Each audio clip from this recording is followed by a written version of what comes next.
My sister broke the one rule. I had and almost unalived my family, then showed up at dinner with a glass of wine. When I asked why she won't stop, she said, "He's still breathing, isn't he?" That was 10 months ago. Today, she was screaming my name through the Ring camera, begging me to stop. My sister and I have always had an okay at best relationship. We never talked, but we never fought either. We never shared clothes, never talked about boys, never did anything like that. Whenever it was just us two, the air was filled with awkward silence, which neither of us cared enough to break. But that all changed when she turned 21, because the second she took her first sip of beer, everything changed. She went from drinking monthly, to weekly, to daily. It felt crushing seeing her delve deeper and deeper, and what was even worse was when she tried to drag me down with her. I never liked alcohol and wanted to stay away from it, but she bullied and coerced me into it. On her 22nd birthday, she gave me a bottle of water that was actually straight vodka, and when I spat it out and started coughing, I looked up to see her recording my reaction and laughing. I gave her one final chance after that. I told her if she tried to drag me into drinking again, I would cut her off. Well, a month later, it was her and her boyfriend's anniversary. They invited me out with them, and my sister promised not to ask me to drink with her. Of course, she lied. Throughout the whole night, she kept giving me extremely diluted drinks that I didn't even realize had alcohol in them. Some vodka, whiskey, even rum. I remember feeling a light buzz after my third drink and the world started spinning. This was the first time I was intoxicated. I clung to her asking what was wrong with me, but she just laughed and because she was tipsy herself, admitted what she had done. I don't remember the specifics. All I remember is being enraged. I called a cab on the spot, and once home I sent her a voice note telling her I never want to see her again. What's even more insane is that she called me a week later,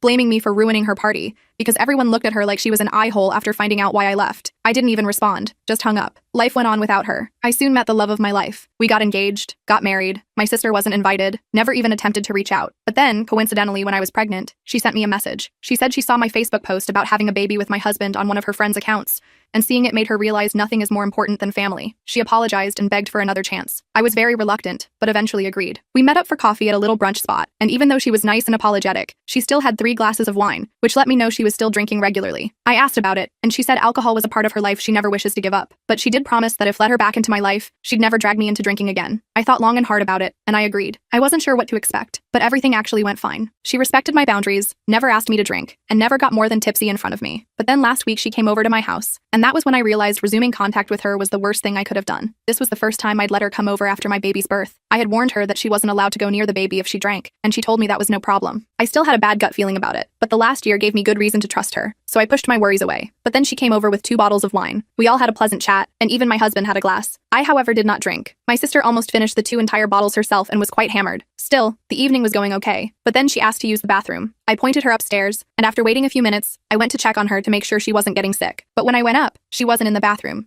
She was in our room, sitting on our bed, wasted out of her mind, holding my baby. The second she saw me, she panicked and quickly stood up to give him to me. But as she was standing up, she lost balance. She fell and dropped my baby. He fell on the floor. I screamed and went to check up on him. Thankfully, he hadn't fallen.